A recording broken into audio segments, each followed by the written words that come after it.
to our channel. So today in this video we are going to discuss about how to link Apple Health to your mood tracker. So without wasting much of our time, let's get straight into the video.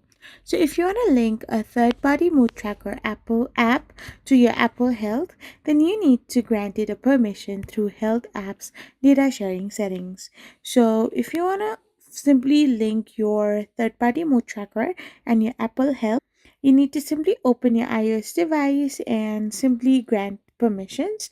So first of all, you need to go on your health app on your iPhone and simply tap on the profile icon and select apps. Once you have done this, under the privacy, you can choose the mood tracker app from the list and turn the permission to write state of mind data to health.